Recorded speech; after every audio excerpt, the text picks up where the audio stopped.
Good morning बच्चों। मैं आपका साइंस एजुकेटर ट्रेनिंग अवेयर के इस प्लेटफॉर्म पर स्वागत करता हूं। तो साइंस की क्लास को कंटिन्यू करते हुए हम पढ़ रहे थे रिप्रोडक्शन इन प्लांट्स। ओके, और रिप्रोडक्शन प्लांट्स में हम असेक्सुअल जो रिप्रोडक्शन था वो पूरा फिनिश कर चुके हैं। मतलब आपका जो एक टाइप था इसमें रिप्रोडक्शन प्लांट्स में बेटा जी वो आपका फिनिश हो चुका है। गुड, आपको समझ आया? अगर आप क्लास कंटिन्यू कर रहे हैं तो आपको कोई डाउट बचेगा भी नहीं, कि मैं आपसे वादा करता हूं, प्रॉमिस करता हूं। और आप पढ़ ही नहीं रहे तो आपका डाउट ही डाउट बचेगा बेटा फिर जीवन में, राइट? और उसके आगे कंटिन्यू करते हुए आज हम जो बेटा टॉपिक्स पढ़ेंगे ना, बड़ा इंटरेस्टिंग टॉपिक्स है और बड़ा मजा आएगा। कुछ चीजें अलग से सीखोगे, निमोनिक वे से भी सीखोगे और कुछ फन भी करेंगे आज हम, देखना आप आपको। ओके, तो हम एक टाइप पढ़ रहे थे बेटा जी, इसका नाम था असेक्सुअल रिप्रोडक्शन। ये पूरा का पूरा फिनिश हो चुका है। ठीक है, आप जो भी जितना भी पढ़ चुके हैं उसको बहुत अच्छे से पढ़ो, उसके नोट्स बनाओ और उसके बाद हम किसी दिन क्वेश्चंस की प्रैक्टिस करेंगे उस टॉपिक्स की। ओके, इतने आप उसको पढ़ लो, रिवाइज कर लो। आज जो हम यूनिट स्टार्ट करने जा रहे हैं बेटा जी उसका नाम है वेजिटेटिव रिप्रोडक्शन। आज हम पढ़ेंगे थर्ड वाला वेजिटेटिव रिप्रोडक्शन। आप कहोगे सर जी आप तो नाइंसाफी कर रहे हो, पॉइंट 2 पे लिखा हुआ है सेक्स और रिप्रोडक्शन, इसको तो पढ़ा नहीं रहे हो। बेटा इसको हम पढ़ेंगे बाद में, क्योंकि पहले हमें पढ़ना है थर्ड, क्योंकि ये आपके लिए बिल्कुल नया है। सेक्स और रिप्रोडक्शन आप पढ़ ले जाओगे और कर ले जाओगे आसानी से इस टॉपिक्स को, समझ रहे हो नहीं?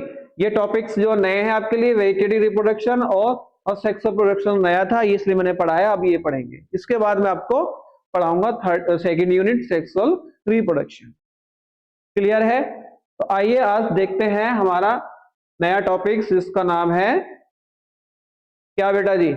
ये देखो, वेजिटेटिव रिप्रोडक्शन। देखो वेजिटेटिव का मतलब क्या होता है, जो आप वेजिटेटिव यूज करते हैं, मतलब वेजिटेबल्स में जो यूज करते हैं वही तो, वहीं से तो लिया है वर्ड हमने वेजिटेटिव, मतलब जो वेजिटेबल्स वाला होता है। ओके, उस तरीके से।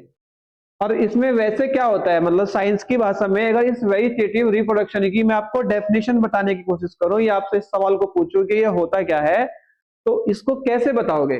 इसकी जो डेफिनेशन है वो कैसे बताओगे आप? देखो बहुत आसान है।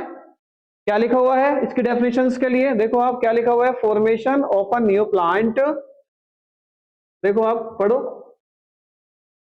क्या लिखा हुआ है, formation of a new plant, है ना, फ्रॉम वेजिटेटिव पार्ट। और बस यहां से ही समझ में आना चाहिए ये क्या होता है सर।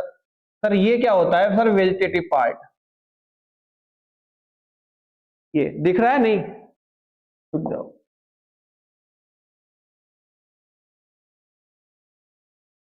ये क्या होता है सर वेजिटेटिव पार्ट? बोलो।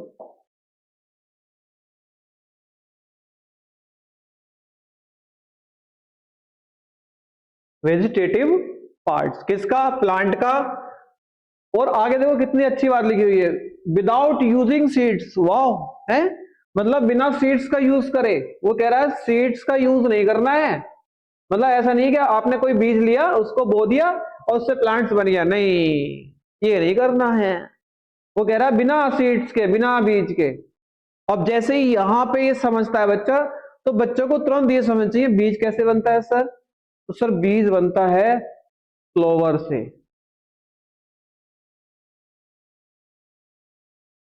और सर फ्लावर बनने से पहले क्या बनता है सर? आप कहोगे सर एक बड बनती है, कली, एक कली बनती है। Very good.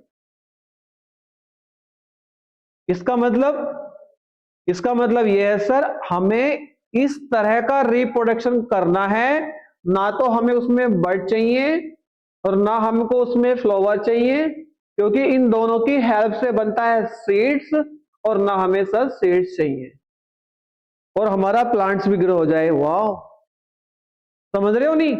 हमको ना सीड चाहिए, ना फ्लावर चाहिए, ना बड चाहिए, और इन ये ना होने के बाद भी हमें अपना प्लांट्स ग्रो करना है। देख रहे हो आप? तो आप ये सोचो अब बचे कौन कौन से। आपको ना सीड चाहिए, ना फ्लावर चाहिए, ना बड चाहिए, तो बेटा जी बचे कौन कौन से? तो आप कहोगे सर इस हिसाब से तो सर एक रूट बचती है। जी बेटा, इस हिसाब से एक रूट बचती है, इस हिसाब से तो सर एक स्टेम बचता है, ओके गुड। इस हिसाब से तो सर लीफ बचती है, जी बेटा जी, पत्ती बचती है।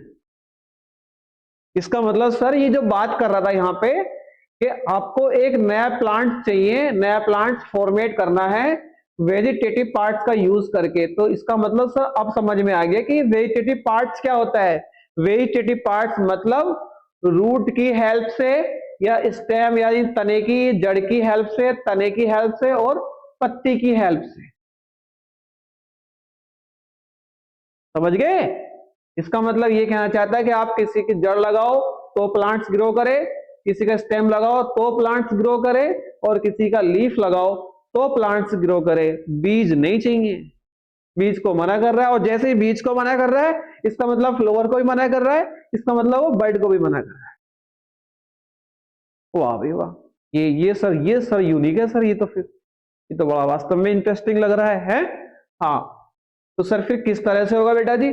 अब इन चीजों को देखने के बाद वेजिटेटिव रिप्रोडक्शन की डेफिनेशंस जो है क्लियर करने के लिए क्या करना पड़ेगा, आपको ये देखना पड़ेगा कि जो हमारा वेजिटेटिव रिप्रोडक्शन है बेटा जी, वो कितने तरह से हो सकता है। तो आप देख रहे होंगे एक रूट बची है, एक स्टेम बचा है, एक लीफ बचा है। तो मतलब सर इसका मतलब जो वेजिटेटिव रिप्रोडक्शन है वो कहीं ना कहीं इन तीन पार्ट्स की, प्लांट्स के इन तीन पार्ट्स की मदद से ही होता होगा। हाँ सर बिल्कुल, इन तीन पार्ट्स की हेल्प से ही होता है। अच्छा बेटा जी, क्या ये तीनों पार्ट्स हमने बनाए हैं? आप कहोगे नहीं नहीं सर, ये तीनों पार्ट्स हमने नहीं बनाए, है कि नहीं? तो सर ये क्या है बेटा? इनको बोलते हैं नेचुरली है। ये प्लांट्स के नेचुरली पार्ट्स हैं, और नेचुरली हैं तो इसका मतलब ये है वेजिटेटिव जो रिप्रोडक्शन है, अगर वो नेचुरल होता होगा तो कहीं ना कहीं वो आर्टिफिशियल भी होता होगा। आजकल लोग आर्टिफिशियल तरीके से भी उगा रहे हैं, मैं आपको अभी सिखाऊंगा, सारी बातें ये दिखाऊंगा अभी आपको एक एक करके। तो इसका मतलब ये हुआ सर, जो हम वेजिटेटिव रिप्रोडक्शन कर रहे पढ़ रहे हैं वो भी अपने आप में दो भागों में बटा होता है, एक का नाम है नेचुरल और एक का नाम है आर्टिफिशियल। आर्टिफिशियल मतलब जो ह्यूमन ने अपने आप को तैयार किया है इनको उगाने के लिए, इनको बड़ा करने के लिए, मतलब ऐसे मेथड जो इंसान ने बनाए हैं और ऐसे मेथड जो हमें नेचर ने दिए हैं। समझ रहे हो नहीं? तो ये कितने तरीके से दिया है बेटा? बाय रूट और बाय स्टेम और बाय लीफ। अब कर सोच रहे होगे सर पत्ती से ही पौधा उग जाता है? हाँ बेटा, पत्ती से भी पौधा उग जाता है, मैं आपको दिखाऊंगा अभी। आपने ये तो सुना होगा जड़ से तो उग जाता है, आपने कभी कभार ये भी सुना होगा स्टेम से उग जाता है। हाँ सर ये तो सुने हैं कुछ कुछ, ठीक है, लेकिन ये नहीं सुना होगा, बहुत कम सुना होगा पत्ती से भी उग जाता है। देखो मैं अभी सिखाऊंगा आपको, पत्ती से भी उगते हुए दिखाऊंगा। अच्छा ये कटिंग करके, हाँ सर ये तो कुछ कुछ कटिंग भी करी है सर हमने, है ना, टहनी वहनी भी लगाई है कुछ, है ना, ये लेयरिंग भी करी है हमने, ठीक है, ग्राफ्टिंग, ये अभी मैं सिखाऊंगा सारी आपको, कटिंग से, लेयरिंग से, ग्राफ्टिंग से और टिश्यू कल्चर के हेल्प से। मतलब आपके पास जो बेटा जी आर्टिफिशियल मेथड्स हैं जो इंसान ने बनाए हैं वो कितने हैं? 1 2 3 4, और जो नेचर ने दिए हैं वो कितने हैं? बाय रूट, बाय स्टेम और बाय लीफ, 3 है वो। गुड, तो पढ़े एक एक करके, है ना, ठीक है। तो ये हो जाएगा टाइप्स ऑफ रिप्रोडक्शन। कितने टाइप का रिप्रोडक्शन होता है वेजिटेटिव? आप कहोगे सर 2 तरह का होता है, एक नेचुरल और एक आर्टिफिशियल। और नेचुरल कितने टाइप का होता है? तो आप कहोगे सर 3 टाइप का होता है, एक का नाम बाय रूट, बाय स्टेम और बाय लीफ। और सर आर्टिफिशियल ये सर 4 तरह का होता है, कटिंग, लेयरिंग और ग्राफ्टिंग और टिश्यू कल्चर। पढ़ेंगे एक एक करके, अभी टेंशन क्यों ले रहे हो? समझ में आया? तो होता क्या है वेजिटेटिव रिप्रोडक्शन? बिना बीज की हेल्प लिए, बिना सीड की हेल्प लिए और प्लांट्स का वेजिटेटिव पार्ट्स यूज करके एक नया पौधा या नया प्लांट्स बनाना या ग्रो कराना। क्लियर है?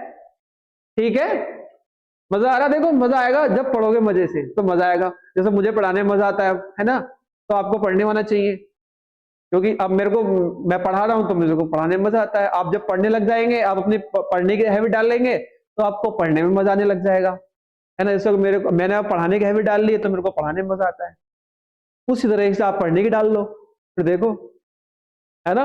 बस रजाई में बैठे रहो, गरम गरम चाय पीते रहो, गरम गरम कचौड़ी खाते रहो, पराठे खाते रहो, बस है ही क्या। चलिए आगे देखते हैं।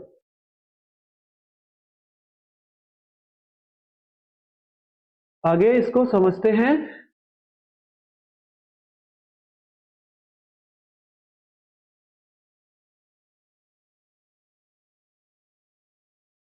आगे इसको समझते हैं। एक मिनट रुको, एक मिनट।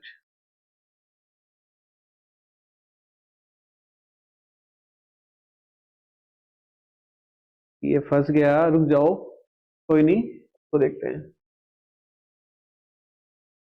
ठीक है, यहां से करते हैं।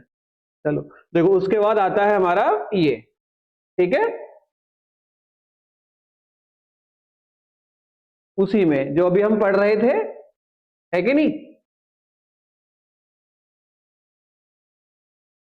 हम क्या पढ़ रहे थे, वेजिटेटिव रिप्रोडक्शन, और वो कितने तरह का होता है, दो, नेचुरल और आर्टिफिशियल। तो बेटा जी हम जो नेचुरल पढ़ेंगे अब, वो थे तीन टाइप के, क्या, बाय रूट, बाय स्टेम, और बताओ एक और बच्चा, बाय लीफ। ठीक है, तो हम पहला वाला पढ़ते हैं, बाय रूट। देखो, तो ये बहुत सिंपल है, इसमें आपको बिल्कुल भी डरने की जरूरत नहीं है। क्या होता है आपको पता है, बाय रूट मतलब रूट से जो ग्रो करते हैं हम प्लांट्स। जब हम किसी किसी प्लांट्स को ग्रो करने के लिए उसकी रूट लगाते हैं, उसकी जड़ लगाते हैं। ये लिखा हुआ है कि आपको क्या करना है, न्यू प्लांट ग्रो करना हो, किससे, रूट की हेल्प से।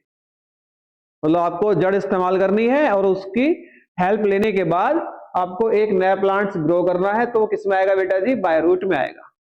मतलब सीधी सीधी बात है, जड़ लगा दी और पेड़ बड़ा हो गया, सिंपल। तो देखो आपने ये देखा है, ये आजकल चल रहा है, सर्दियों में ये ज्यादा आता है, स्वीट पोटैटो, है ना। और ये देखा आपने, ये डहलिया होता है, ये एक मतलब ऐसा कह सकते हैं आप, जो डेकोरेशन लोग करते हैं फूलों की मदद से, मतलब डेकोरेशन जो करते हैं, डेकोरेटेड में ये काम आता है। मतलब फूल वगैरह होता है तो उसका प्लांट्स बनता है, तो उसके ऊपर फूल अच्छे अच्छे आते हैं, है कि नहीं। तो ये वहां पे हेल्प करता है। और ये भी खूब खाया आपने, है ना, टेपियोका, टेपियोका, है ना, ये टेपियोका, तो ये भी खूब खाया। अब सर ये क्या होता है सर, स्वीट पोटैटो क्या होता है बेटा, आपने सुना शकरकंद, सुना है, शकरकंद सुना है, गुड, सुना है ना, खाते हैं ना, शकरकंजी है, हाँ। और ये तो मैंने आपको बताया कि एक तरह का ये फ्लावर होता है जिसको आप डेकोरेशन में उसमें यूज करने के लिए इस्तेमाल करते हैं। और ये क्या होता है, टेपो का, आपने सुना है बेटा जी, आपने साबूदाना सुना है, खीर बहुत खाई होगी बेटा जी आपने साबूदाना की, है, हाँ, ये वही होता है,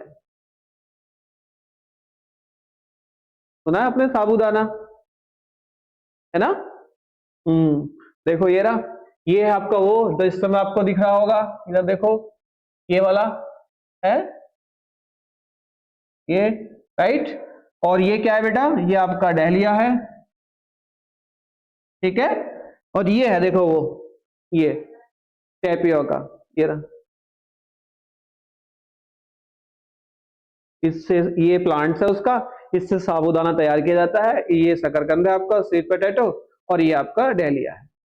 ये जो तीन तरह के आप ये देख रहे हैं, ये इसके जो प्लांट्स को आप ध्यान से देखेंगे तो आप पाएंगे कि इसकी हमें जड़ लगाई जाती है, तो इसको बड़ा करने के लिए जड़ इस्तेमाल की जाती है, यानी कि जड़ को यूज करते हैं, इसकी रूट लगाई जाती है। अब आपके दिमाग में पता है रूट सुन के क्या क्या ख्याल आ रहे होंगे, मैं बताता हूं। आपके दिमाग में ख्याल आ रहे होंगे, ये ये ख्याल आ रहे होंगे आपके दिमाग में, पोटैटो आ रहा होगा, ओनियन आ रहा होगा, कैरेट आ रहा होगा, है ना, जिंजर आ रहा होगा, मिंट आ रहा होगा।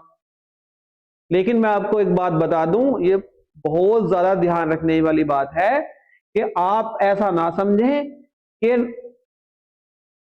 हर एक रूट जिसे आप देखते हो वो बाय रूट से वेजिटेटिव रिप्रोडक्शन करती ही होगी, ये जरूरी नहीं है, समझ गए। मैंने यहां लिख भी दिया है इसलिए, नो एवरी रूट रिप्रोडक्शन, हर रूट के अंदर रूट की हेल्प से वेजिटेटिव रिप्रोडक्शन नहीं होता। आपको लगता है, देखो लोग कहते क्या है, ये सुना आपने कभी, ये पिपरमेंट सुना है? पिपरमेंट जो होता है, लोग कहते हैं कि मैं पिपरमेंट की जड़ लाया हूं, है ना, जड़ लगवा रहा हूं। इस तरह से लोग गलत बोलते हैं उसको, वो जड़ नहीं होती, वो उसका मॉडिफाइड स्टेम होता है। लोग उसको जड़ जड़ के नाम से ही चला देते हैं, समझ रहे हो नहीं? वो स्टेम होता है, उनको समझाओ। आपके घर पे अगर आपके पापा जी बोले कि मैं पिपरमेंट की जड़ लाया हूं या पुदीने की जड़ उखेड़ के लाया हूं, तो बोल देना गलत बोल रहे हो पापा जी आप, हमने साइंस पढ़ रखी है, सर ने बताया था ये मॉडिफाइड स्टेम होता है बेटा। आप लोगों को लगता है, देखो जिंजर को देख के, अदरक को देखते हैं लोगों को लगता है कि वो नीचे उगती है मिट्टी के अंदर तो जड़ी होती होगी, नहीं, वो जड़ नहीं होती है। आप देखते होंगे, आलू को ध्यान से देखेंगे तो आप पाएंगे बेटा, आलू वो भी मिट्टी के अंदर जाता है। लोग क्यों, लोग जो है ऐसी कैलकुलेशन कर लेते हैं, ऐसी इमेज बना लेते हैं कि पौधे का जो पार्ट मिट्टी के अंदर घुसा हुआ वो जड़ी होगी, समझ रहे हो नहीं? इस उद्देश्य से वो इसको भी जड़ समझ लेते हैं।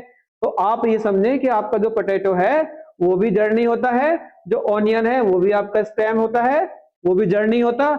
हाँ, ये क्या है सर, रूट। और ये रूट क्या है सर, कैरेट।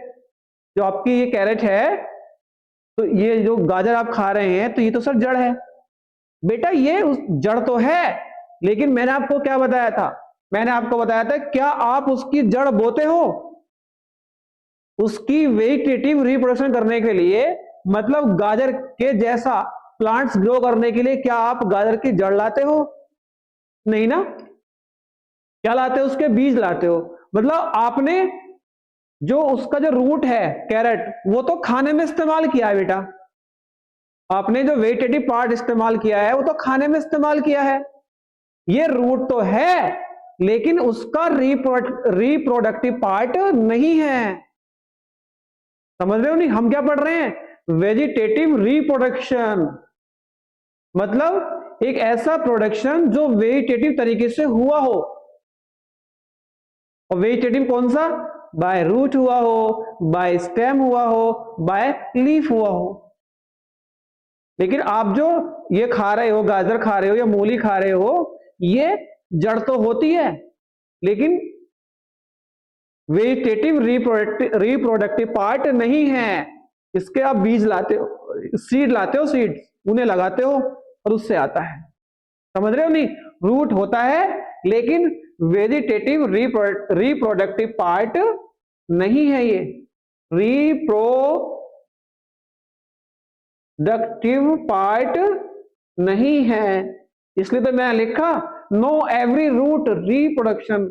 ऐसा नहीं है कि हर रूट दुनिया की रिप्रोडक्शन करती होगी, कुछ खास ही रूट है बेटा जी जो रिप्रोडक्शन करती हैं इस मेथड से या इस तरीके से।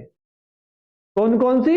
एक तो इसकी स्वीट पोटैटो की, और एक डहलिया की, और ये टेपियोका। समझ में आया? गुड। तो सर हमको कैसे पता चलेगा कि कौन कौन से हैं? देखो कुछ तो मैंने आपको बता दिए, है ना। जो आप पुदीना देखते हैं बेटा, ये उसका क्या होता है? मॉडिफाइड स्टेम होता है, तना होता है ये। और बताऊंगा मैं आपको, देखो अभी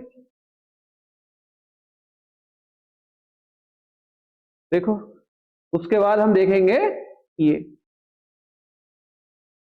है सर बड़ा मस्त और मजेदार, है ना, ठीक है। ये है, देखो, ये आपने ध्यान से देखो आप इनको।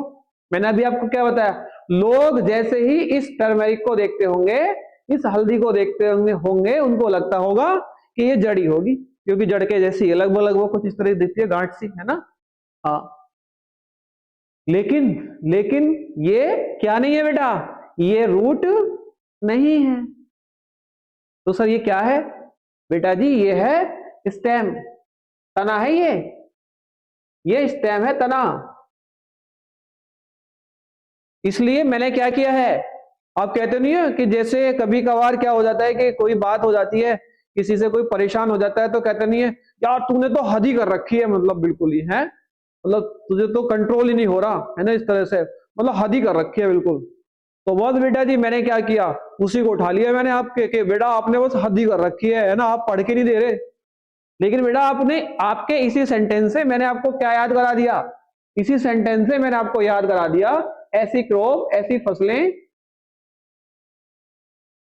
जो आप उनको ध्यान से देखोगे ना तो देखने से आपको ऐसे लगेंगी कि ये जड़ हैं, जड़ें जड़ें दिखाई देंगी, लेकिन एक्चुअल में वो जड़ें नहीं होती। वो क्या होती हैं, वो मॉडिफाइड स्टेम होते हैं, तना होते हैं। दिखते जड़ हैं लेकिन वास्तव में होते नहीं है। कहते नहीं है जो दिखता है वो उस तरह का होता नहीं है। वैसे ही ये आपको लगता है ना, इन्हें ध्यान से देखो, आप देखो इसको देखोगे ध्यान से, ये अदरक है, आपके ध्यान से देखोगे तो आपको जड़ सी लगेगी बेटा, जबकि है नहीं। इसको आप देखोगे ध्यान से, ये नीचे आता है मिट्टी के तो आपको लगता है कि जड़ है। ये क्या है बेटा, ये सैफरॉन है बेटा, केसर है ना। तो ये प्याज है बेटा, देखो आप इसको देखेंगे तो आपको लग रहा होगा कि ये जड़ है, नहीं।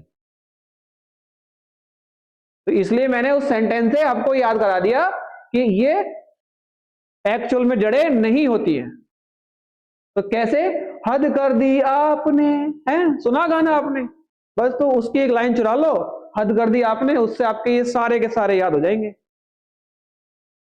कैसे सर आपने तो कमाल कर दिया फिर, है। देखो हद का मतलब बेटा हो जाएगा हद से हल्दी, है ना, इसमें लिखेंगे हम टर्मेरिक। बोलो मजा आएगा नहीं।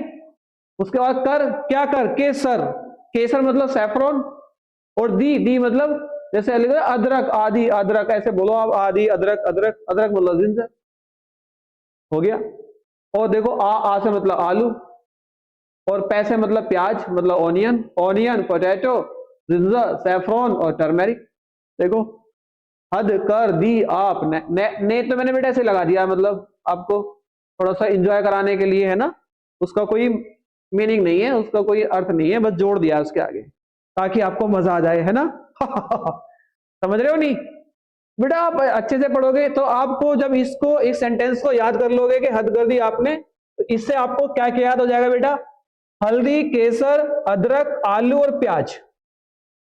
ये दिखने में जड़ होते हैं, ये ऐसे लगते होंगे आपको, लेकिन ये होते नहीं है। ये क्या होते हैं बेटा, ये होते हैं एक्चुअल में स्टेम, तने। ये तना होता है। पेड़ का कौन सा पार्ट होता है बेटा, ये कौन सा पार्ट होता है, तो आप बताएंगे बेटा जी, ये सर जी आपने बता दिया, ये उस पेड़ का स्टेम होता है, तना। आलू है, ज्यादातर आप देखना आलू को लोग जड़ बताएंगे, लेकिन आपने अगर मुझसे पढ़ रखा होगा ना, कपिल सर से पढ़ रखा होगा, तो आप ये सवाल गलत नहीं करेंगे, आपको तुरंत याद आ जाएगा, हद कर दी आपने, है ना, बस हो जाएगा। बोलो, तो उससे आप इसको कर ले जाओगे, इनको एक बार पढ़ लोगे तो ये सारे याद हो जाएंगे। ये एक्चुअल में तने होते हैं, ठीक है, जड़े नहीं, आज से ध्यान रखना ये बात। अच्छा इसको देखते हो आप, देखो ये क्या, शुगर केन, गन्ना उगाया कभी बेटा आपने, बताओ, क्या लाते हो उसका, बीज लाते हो, क्या लाते हो उसका, फूल लाते हो, बताओ बताओ, क्या लाते हो उसकी, जड़ लाते हो, बताओ, बोलो क्या लाते हो, जड़ लाते हो खरीद के, क्या लाते हो, फूल लाते हो खरीद के, बीज लाते हो खरीद के। बेटा जिसको आप बीज बोलते हो ना कि बीज कर रहे हैं आज हम ईख बोएंगे, वो बीज ही क्या है, वो बीज ही क्या है बेटा, स्टेम है, स्टेम, तना बोलते हो आप उसका। ध्यान से देखना, ये मॉडिफाइड स्टेम बन जाता है उसका। तो आप जो गन्ना उगाते हैं, समझ रहे हो नहीं, तो वो कौन सा पार्ट होता है, वो प्लांट्स का स्टेम होता है, वो तना, ठीक है, बीज बीज कुछ नहीं होता, लोग ऐसा बोलते हैं बस, ठीक है। बोलो, तो ये यहां तक क्या था बेटा, आपका पूरा जो बाय रूट वाला पोर्शन था, ये जो बाय रूट वाला पोर्शन था, ये हुआ फिनिश। बोलो क्लास कैसी लगी, मजा आया नहीं, कुछ बढ़िया सीखा नहीं। देखो आप पढ़ोगे तो टीचर्स भी पता है क्या होता है, जब टीचर्स को भी इंजॉय आने लगता है ना, मतलब पढ़ाने में मजा लगता है बच्चों के साथ, है ना, और बच्चे पूरा कोऑपरेट करते हैं, हेल्प करते हैं ना, तो टीचर्स भी और अच्छे अच्छे यूनिक तरीके ढूंढते हैं कि हम बच्चे को मतलब कैसे इंजॉय कराएं, या बच्चे को कैसे मजा आए, उसको पढ़ने में कैसे, है ना, उस तरीके से। तो टीचर्स को भी अपने खुद से मतलब मेथड या अप्रोच लगानी शुरू कर देते हैं। तो आपको कितना अच्छा पढ़वाना है ये आप पे भी डिपेंड करता है। आप टीचर्स को कोऑपरेट करो, टीचर्स आपको कोऑपरेट करेंगे। तो थैंक यू, आज की क्लास यहीं तक रखते हैं। और ये क्लास कैसी लगी बेटा आपको ये बताना है। तो enjoy your day. Thank you.